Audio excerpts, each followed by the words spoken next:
کہ رامو گواہی دینے سے پیچھے ہٹ جائے گا، لیکن ایک تو تم لونڈے سے بولو کہ مالا کو بھول جائے، دوسرے جس تبلچی کو گولی لگی ہے اس کے پچھلوں کو اتنا دو کہ وہ سکھ کی گزار سکیں۔ باپ لونڈے کی حرکتوں سے پہلے ہی پریشان تھا، بولا کہ کیس ختم ہو گیا تو وہ اپنے لڑکے کو پردیس بھیجوا دے گا۔ رہی تبلچی کے گھر والوں کی بات تو ان کے راشن پانی کا خرچہ بھی وہ اپنے ذمہ لینے کو تیار ہو گیا۔ بس ایسے مالا اپن کی پتنی بن گئی اور اپن اسے یہ چھوٹا سا گھر لے کر دے دیا۔ بیاہ سے پہلے ہی اپن نے مالا کو بتا دیا تھا کہ اپن اڈے کا آدمی ہے، اس لیے یہ مت سوچنا کہ دوسرے مردوں کی طرح اپن روزانہ صبح کام پر جا کر شام کو واپس گھر آ جائے گا۔ اپن اپنے حساب کتاب سے ہی آنا جانا کرے گا، ہاں خرچہ پانی برابر پہنچتا رہے گا۔ وہ اس پر بھی راضی ہو گئی اور اتنے برسوں میں ایک بار بھی زبان پر شکایت نہیں لائی، حالانکہ اکثر تو اپن ہفتوں میں ادھر کا چکر نہیں لگا پاتا۔ 2 برس پہلے چھمیا کا دیہانت ہو گیا۔ وہ زندہ تھی تو بیٹی کو کبھی کبھی میرے خلاف اکساتی تھی، پر اس بھگوان کی بندی نے کبھی ماں کی باتوں میں آ کر بھی اپن سے جھگڑا نہیں کیا۔ دادا کبھی کبھار مالا سے ملنے آتا اور ہر بار اپن سے بولتا کہ رامو ایسی عورت نصیب والوں کو ملتی ہے تو اس کی قدر کرنا۔ اپن اور کچھ کر سکا یا نہیں، لیکن مالا سے پریم بہت کیا۔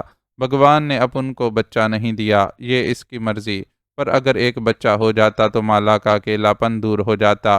اب بھی وہ بیچاری اپنا من بہلانے کو کچھ نہ کچھ کرتی رہتی ہے۔ اس نے کہیں سے روئی اور کپڑوں سے کھلونے بنانے کا ہنر سیکھ لیا ہے، گھر کے کام کاج نمٹا کے اسی کام میں لگی رہتی ہے۔ اس کے بنائے کھلونے اتنے سندر ہوتے ہیں کہ کھلونوں کی دکان پر ہاتھوں ہاتھ بک جاتے ہیں۔ مالا کو پیسے سے مطلب نہیں، بس مصروفیت چاہیے۔ پیسے تو وہ سب کسی نہ کسی غریب محتاج کو دے دیتی ہے۔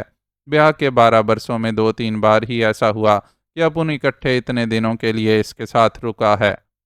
اس رات پولیس والوں کے تیور دیکھ کر اپن اڈے سے نکل کر بھاگا تو سیدھا ادھر آ گیا۔ اس جگہ کا دادا کے سوا کسی کو نہیں پتا۔ اپن یہاں بیٹھا مالا کو خوش ہوتا دیکھتا رہتا ہے، یہی اپن کو باہر کی خبریں لا دیتی ہے۔ اپن کو سب پتا ہے کہ ادھر اڈے پر بھی ریڈ پڑا تھا اور دادا سمیت سب غائب ہیں۔ مالا نے اپنی سوگند دے کر گھر کے اندر بٹھا رکھا تھا اور کہتی تھی کہ حالات بہتر ہونے سے پہلے کسی صورت نہیں جانے دے گی۔ اپن کو کیا پتا تھا کہ دادا رامو اپنی بات پوری نہیں کر سکا اور پھوٹ پھوٹ کر رونے لگا۔ مالا نے 2-3 گھنٹے کے وقفے کے بعد دوبارہ ملاقات کا اندیا دیا تھا، لیکن رامو بمشکل 1.25 گھنٹہ اپنے کمرے میں گزار کر واپس فاروق کے پاس پہنچ گیا تھا اور اسے اپنی زندگی کے اس گوشے سے متعارف کروایا تھا جس سے ربن کے سوا اڈے کا کوئی دوسرا شخص واقف ہی نہیں تھا۔ اتنے برسوں سے وہ اپنی دونوں زندگیوں کو الگ الگ رکھ کر اتنی کامیابی سے چل رہا تھا کہ کبھی کسی کو گمان بھی نہیں ہوا تھا کہ اس کا بھی کوئی گھر ہوگا جہاں ایک خوبصورت و جان چھڑکنے والی بیوی ہر پل اس کا انتظار کرتی ہوگی۔ وہ خود بھی اپنی پتنی کو چاہتا تھا، لیکن اس کی پہلی ترجیح اڈا ہی تھا اور وہ ربن کے قدموں سے چمٹے رہنے پر ہی خوش رہتا تھا۔ اسے کیا معلوم تھا کہ اس کی زندگی کی یہ سب سے بڑی خوشی اس سے چھن چکی ہے۔ اب پتہ چلا تھا تو شدت غم سے بلبلا اٹھا تھا۔ فاروق جس نے تنہا اس غم کو جھیلا تھا، رامو کے سامنے ایک بار بکھرنے کے بعد دوبارہ خود کو سمیٹنے میں کامیاب ہو گیا تھا اور اب رامو کا غم بانٹنے کی کوشش کر رہا تھا۔ رامو خود اپنی جگہ ایک جیدار اور حوصلہ مند آدمی تھا، اس لیے اپنے سے چھوٹے کے سامنے مزید آنسو بہانے کی بجائے خود کو سمیٹنے میں کامیاب ہو گیا اور آنسو پونچھ ڈالے۔ مالا بھابھی کہاں گئی ہیں؟ میں نے انہیں باہر جاتے دیکھا تھا۔ ماحول کا بوجھل پن دور کرنے کے لیے فاروق نے اس سے سوال کیا۔ کچھ دیر میں آتی ہوگی۔ اس کے سوال کا مختصر جواب دے کر رامو نے چپ سادھ لی تو وہ بھی مزید کچھ نہیں پوچھ سکا۔ فضول کھوج میں لگے اپنے کی اسے بھی عادت نہیں تھی۔ تم نے بتایا تھا کہ وجے اور سجو بھی مکان سے تمہارے آگے ہی بھاگے تھے، ان کا کچھ پتہ ہے کہ وہ دونوں کدھر ہیں؟ رامو نے کچھ پل کی خاموشی کے بعد اس سے دریافت کیا۔ اس نے نفی میں گردن کو جنبش دی اور بولا، ہمیں اتنی اچانک وہاں سے بھاگنا پڑا تھا کہ ہم کچھ طے ہی نہیں کر سکے اور جسے جدھر سمجھ آیا ادھر بھاگ نکلا۔ یہ اچھا نہیں ہوا، وہ دونوں پولیس کے ہاتھ بھی لگ سکتا ہے۔ رامو نے تشویش کا اظہار کیا۔ خود فاروق کو اس بات کا اندیشہ تھا، بلکہ اسے تو گولو کی بھی فکر تھی کہ اس کی لاش نہ جانے کس حال میں ہوگی اور پولیس والوں نے اسے کہاں رکھا ہوگا۔ دوسری فکر اسے کیتھرائن کی بھی تھی۔ پولیس اسے اعانت جرم کے الزام میں لازماً گرفتار کرتی اور پھر تفتیش کے نام پر جانے اسے کس سلوک کا نشانہ بنایا جاتا۔ گولو سے دیرینہ ساتھ اور اپنی بے لوث محبت کے نتیجے میں اس کے لیے سگے بھائی جیسا تھا، تو کیتھرائن نے بھی مختصر عرصے میں اپنے خلوص سے اس کے لیے چھوٹی بہن کی حیثیت ہی حاصل کر رکھی تھی۔ اصل میں وہ سب حقیقی رشتوں سے محروم، دنیا میں تنہا زندگی گزارنے والے یکجا ہو کر ایک دوسرے کی محرومی کا مداوا بن گئے تھے، اور ہر ایک ہی دوسرے پر جان لٹاتا تھا۔ فاروق بھی اپنے پیاروں کے لیے بے چین تھا، اسے گولو کی قبر کو مٹی دینی تھی اور کیتھرائن کو پولیس کے چنگل سے نکالنا تھا، اور ان دونوں ہی کاموں کے لیے ضروری تھا کہ اپنے غم کو اپنے اندر سمو کر حواس کو پوری طرح قابو میں رکھا جائے۔ ان چند دنوں میں اس نے اپنے بکھرے وجود کو آپ سمیٹ لینے کا ہنر خوب سیکھا تھا۔ ربن تھا تو وہ اسے بکھرنے نہیں دیتا تھا، اس کے بعد اسے یہ کام خود کرنا آ گیا تھا۔ زندگی اپنی راہ اسی طرح نکالا کرتی ہے، ورنہ آدمی غم سے مر ہی نہ جائے۔ وہ شدید تکلیف میں تھا لیکن مرنے کا نہیں سوچ سکتا تھا۔ اسے ابھی زندہ رہ کر بہت سے کام کرنے تھے اور ان کاموں کی فکر نے دکھوں پر رونے کی فرصت چھین لی تھی۔ اب بھی وہ رامو سے اسی سلسلے میں گفتگو کرنے لگا۔ مالا کھوج لگانے گئی ہے، تم نے جس محلے کا پتہ بولا تھا ادھر نزدیک میں اس کی ایک جاننے والی رہتی ہے، کچھ نہ کچھ پتہ لگ ہی جائے گا۔ اب سمے آ گیا ہے کہ اپن ادھر سے نکل کر معاملات کو دیکھے۔ پہلے تو اس لیے ہاتھ پر ہاتھ دھر کر بیٹھا تھا کہ دادا کے آنے اور اس کے حکم کا انتظار تھا۔ اب اپن ایسے عورتوں کی طرح چھپ کر بیٹھ کر دادا کا نام تھوڑی ڈبوئے گا۔ اب ایسی بھی اندھی نہیں مچی کہ پولیس کسی بھی نردوش کو پکڑ کر سلاخوں کے پیچھے ڈال دے۔ اپن وکیل صاحب سے بات کرے گا، وہ ایک دن میں کورٹ سے اپنی ضمانت کا کاغذ نکلوا لے گا۔ رامو کا دماغ بھی اب کام کرنے لگا تھا۔ تمہاری بات اور ہے استاد، میری تو قبل از گرفتاری ضمانت بھی نہیں ہو سکتی۔ مجھ پر بملا کے قتل کا الزام ہے۔ سب سے پہلے تو پولیس مجھے اسی الزام میں گرفتار کرے گی، پھر سب اگلا پچھلا بھی اگلوانے کی کوشش ہوگی۔ فاروق کو اپنی پوزیشن کا احساس تھا۔ تو یہاں شانتی سے رہنا، اپن دیکھ لے گا سب کچھ۔ دادا تیرے کو ادھر سے باہر نکالنے کا جو فیصلہ کیا تھا وہ بالکل ٹھیک تھا، اپن بھی یہی کرے گا۔ رامو نے اسے سمجھایا۔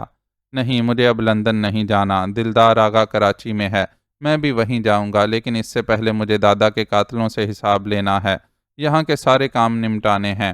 میں کہیں نہیں جانے والا، فاروق نے اپنا فیصلہ سنایا۔ اپنے پر بھروسہ نہیں ہے تیرے کو؟ رامو نے شکوہ کیا۔ بات بھروسے کی نہیں، دل کے سکون کی ہے۔ میں اپنے ہاتھ سے یہ سب کچھ کیے بغیر سکون نہیں پاؤں گا۔ پر باہر تیرے لیے خطرہ ہے نا، پولیس ہاتھ دھو کر تیرے پیچھے پڑی ہے۔ رامو نے نرمی سے اسے سمجھانے کی کوشش کی۔ اب تک بھی تو پولیس کو جل ہی دیتا ہی رہا ہوں نا، حلیہ بدل کر نکلنے میں آج تک کسی نے مجھے نہیں پہچانا۔ میرا وہ حلیہ بدلنے کا سامان میں نہیں لا سکا، تم بس اس کا انتظام کر دینا۔ فاروق اپنے فیصلے میں اٹل تھا۔ چل ٹھیک ہے، جیسے تو بولے سب ہو جائے گا، پر اپن کو یہ تو بتا کہ تیرے مگج میں کیا چل رہا ہے۔ رامو نے اس کے آگے ہتھیار ڈال دیے۔ پہلے تم جا کر وکیل اشوک بچن سے ملو اور اپنے گرفتار ساتھیوں کی ضمانت کا انتظام کرو۔ گولو کی لاش یقیناً پولیس کسٹڈی میں ہوگی، اس کی حوالگی کے لیے بھی دعویٰ کرنا۔ گھی سیدھی انگلیوں سے نکل گیا تو ٹھیک، ورنہ مجھے کچھ اور سوچنا پڑے گا۔ ٹھیک ہے شہزادے، مالا آ جائے تو اپن جاتا ہے وکیل سے ملنے۔ تیرا یہ حلیہ بدلنے والا آئیڈیا اچھا ہے، اپن بھی کوئی پنڈت شنڈت بن کر نکل جائے گا۔ اس کے لیے تو مالا کے صندوقوں میں سے ہی کچھ نہ کچھ نکل آئے گا۔ رامو بھی پرجوش ہو گیا۔ اسی وقت مالا گھر واپس لوٹ آئی۔ اس کے چہرے کے تاثرات میں سنجیدگی تھی۔ کیوں مالا، کیا معلوم ہوا؟ رامو نے فوراً اس سے پوچھا۔ وہاں تو بڑا خوف و ہراس پھیلا ہوا ہے اور ہر طرف یہی خبر گرم ہے کہ اس مکان میں خونی اور لٹیرے چھپے ہوئے تھے جن کے لیے پولیس نے چھاپا مارا۔ لٹیروں کی ساتھی لڑکی گرفتار ہو گئی اور ایک ساتھی مارا گیا، جبکہ باقی بھاگنے میں کامیاب ہو گئے۔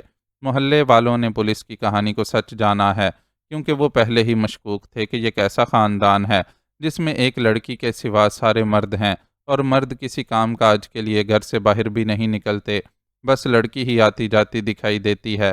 پولیس کا چھاپا نہیں پڑتا تو محلے دار خود 2-4 دن میں پولیس کو ان کے بارے میں رپورٹ کرنے والے تھے۔ مالا نے اپنی حاصل کردہ معلومات ان کے سامنے بیان کیں۔ لاش کا کیا ہوا؟ رامو نے دل پر جبر کر کے دریافت کیا۔ گولو کے لیے لاش کا لفظ استعمال کرتے ہوئے اسے بھی شدید دکھ ہو رہا تھا۔ سیدھا سادہ بے ضرر سا گولو، جس سے وہ کبھی کبھی دل لگی کے لیے چھیڑ چھاڑ بھی کر لیتا تھا، ایسے اچانک دنیا سے چلا گیا، کبھی گمان بھی نہیں گزرا تھا۔